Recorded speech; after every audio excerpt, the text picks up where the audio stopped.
Hello दोस्तों, राधे राधे, जय श्री कृष्ण। कैसे हो आप सब? कैसी चल रही है आप सबकी तैयारी? आशा करते हैं तैयारी से चल रही है, और आप कमेंट के माध्यम से आप बता सकते हैं आप कैसी तैयारी चल रही है। चलिए, अपन ने कल कौटिल्य पढ़ रहे थे। नेक्स्ट पिछली क्लास में अपन लोग कौटिल्य कौटिल्य का अपन फर्स्ट भाग पढ़ चुके हैं। आज अपन सेकंड पढ़ेंगे। उसका आधा हो गया था कवर, आधा और रह गया था। तो सबसे पहले पढ़ेंगे राजा की भूमिका। कौटिल्य के अनुसार राजा की भूमिका क्या होती है? राजा को सर्वोच्च अधिकारी माना गया है। कौटिल्य के अनुसार वह लोक कल्याणकारी कार्य होना चाहिए। कैसा होना चाहिए? जनता को देखने, जनता की इच्छा के कल्याणकारी योजना बनाने वाला होना चाहिए। जनता के बारे में सोचने वाला होना चाहिए कि राजा ऐसा होना चाहिए। राजा का प्रमुख कर्तव्य क्या है? प्रजा पालन, प्रोटेक्शन ऑफ पीपल, प्रजा की रक्षा करना है, उसका पालन करना है। ठीक है। धन और सुरक्षा को उपलब्ध और धन और सुरक्षा की उपलब्ध कराना, ये किसका भी कर्तव्य है? राजा का कर्तव्य। किसने कहा है? कौटिल्य ने।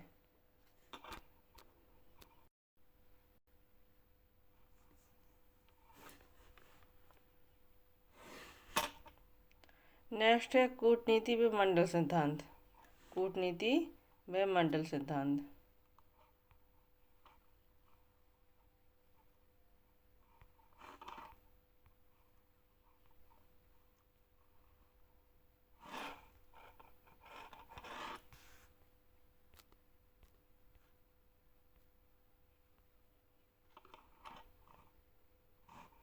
मंडल थ्योरी।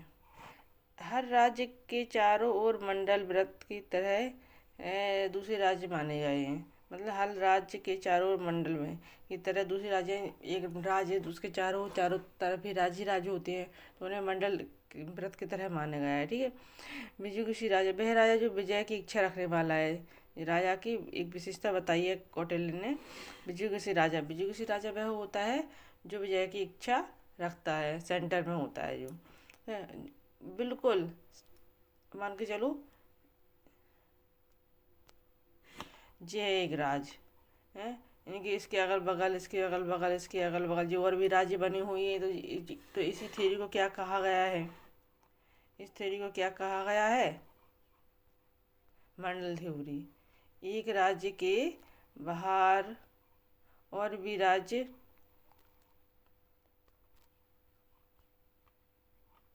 ये मंडल थ्योरी का सिद्धांत है। ठीक है। ये मंडल थ्योरी कहा गया है इसको। अब जो बीच में जो राज्य है, इसको क्या कहा गया है?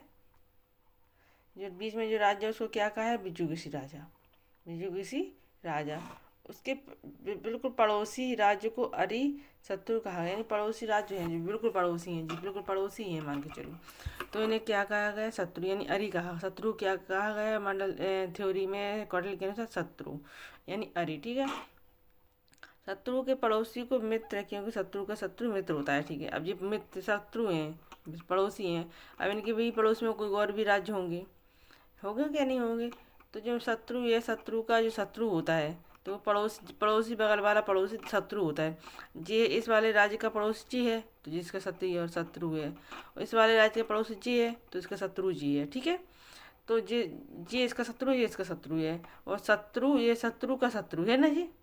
जी इसका शत्रु है, जी इसका शत्रु है, तो शत्रु का शत्रु ये तो क्या होता है? दोस्त होता है, तो उसको मित्र कहा गया है। इसी में पड़ोसी के शत्रु के पड़ोसी को मित्र कहा गया है, क्योंकि शत्रु के शत्रु को मित्र कहा गया है मंडल थ्योरी में। ठीक है। नेक्स्ट है, इस तरह घेरा बनाता जाता है और अरे मित्र, मदर्स, उदासीन आदि शब्द बन जाती हैं। ठीक है। नेक्स्ट है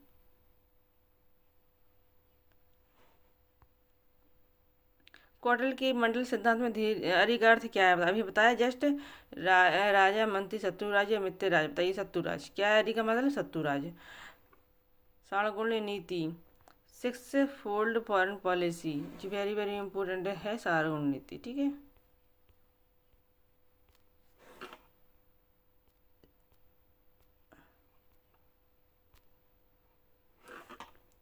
राजा की विदेश नीति कितने अच्छे हैं। पहली क्या है?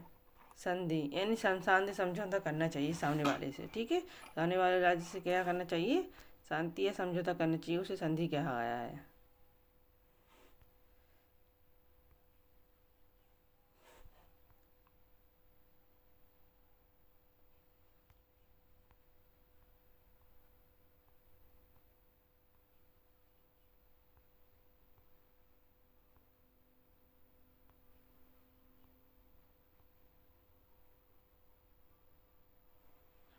साठ गुण नीति मतलब होता है 6 प्रिंसिपल होते हैं उसमें, ठीक है।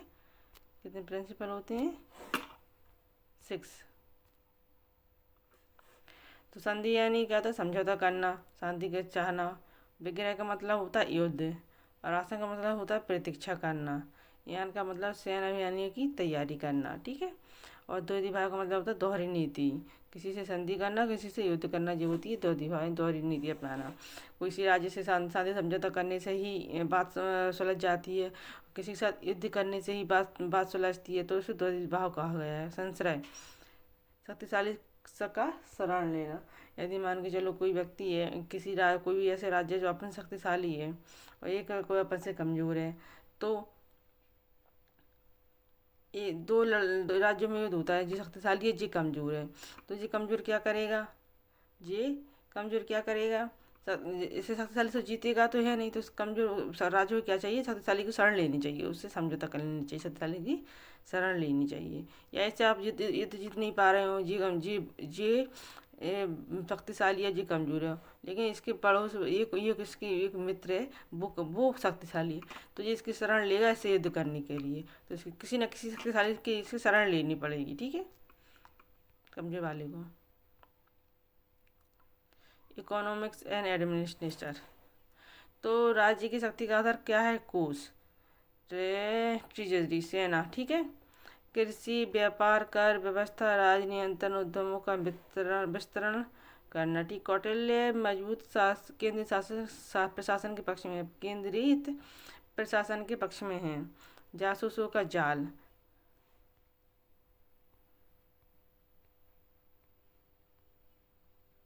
जासूसों का जाल यानी गोपनीय सूचना के लिए गुप्तचर व्यवस्था अत्यधिक महत्वपूर्ण मानी गई कौटिल्य के अनुसार।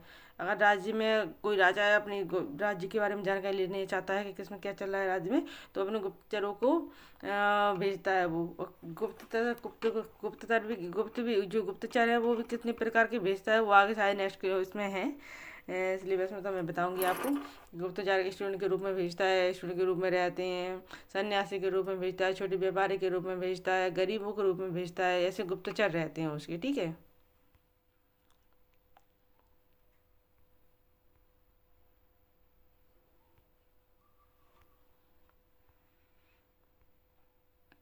कौटिल्य के अनुसार राज्य की शक्ति का मुख्य आधार क्या है? कोष और धन, ठीक है जी, कर चुके हैं अपन। अब है नैतिकता एवं राजनीति। नैतिकता एवं राजनीति, कौटिल्य अत्यधिक व्यवहारिक है, जहाँ आवश्यक हो वहाँ नीति और प्लस अनैतिक साधन दोनों स्वीकार, यदि राज्य में हित हो तो, यानी राज्य के लिए हित हो तो वो कुछ भी करना चाहिए। देखो कौटिल्य के अनुसार राज्य के हित के लिए कुछ भी करना चाहिए।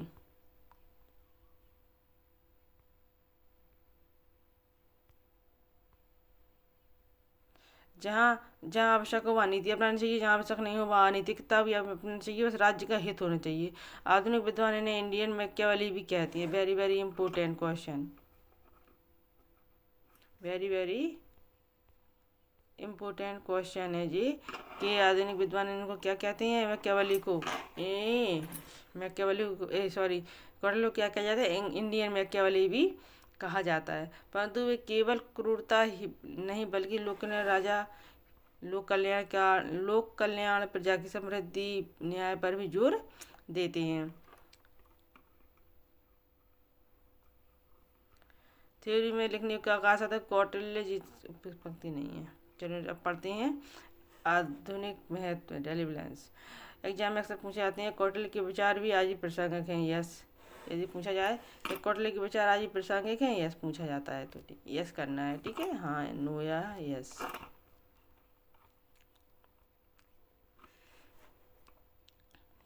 राष्ट्रीय सुरक्षा, खुफिया तंत्र, आर्थिक तंत्र आज भी मुख्य है, सही है जी वाले। आर्थिक विदेश नीति है, राष्ट्रीय हित फर्स्ट है, आज भी यही होता है कि अपना राष्ट्रीय हित सबसे प्राइमरी होता है। आधुनिक रियलिज्म से समानता है, सही है। प्रशासनिक कुशलता, भ्रष्टाचार नियंत्रण, कर व्यवस्था, लोकतंत्र जैसी बातों को आज भी लागू की, यानी बताओ कितने कब कब बातें कही थी कौटिल्य ने, वो आज भी लागू हो रही है उनकी बातों से। आज बताओ उन्हें सबसे पहले वो कब लिख दी थी जी? कोई रिवीजन है, कल अपन ने क्या क्या पढ़ा था? तो कौटिल्य किसके नाम से जाना था? चाणक्य भी विष्णुगुप्त भी उनकी पुस्तक है। किसके शासकीय रचयिता हैं जी? राज्य के सप्तांग दिए कौन कौन? स्वामी राजा होता है, अमात्य आँख होती, जनपद जांग होती है, दुर्ग यानी भुजा होती है, कुश धन होता है। ठीक है। दंड मित्र कान होती है। दंड का क्या बताया था बताइए? दंड नीति और मत्स्य न्याय की अवधारणा दी है किसने? कौटिल्य ने। राजा सर्वसत्ताधारी पर लोक कल्याण धर्म अर्थ पर आधारित होना चाहिए।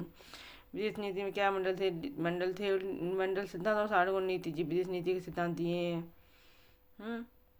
और दृष्टिकोण क्या है? राजनीतिक यथार्थ परंतु लोक कल्याण से रहित नहीं होना चाहिए। लोक कल्याण के बारे में सोचना चाहिए राजा के, कौटिल्य के राजा को। उपाधि इनको किसकी उपाधि दी गई है? इंडियन यानी भारत का मैकियावेली भी कहा जाता है कौटिल्य को, परंतु इनका जो व्यवस्था धर्म पर अधिक रहा है।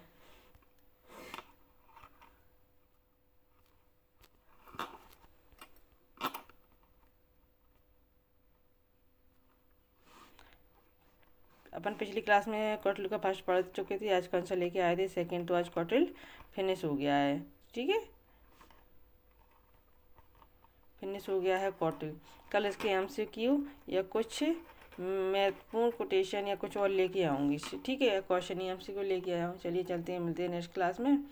यदि आपको क्लासेस अच्छी लगी हो तो लाइक करना और चैनल को सब्सक्राइब कीजिए। Thank you for watching.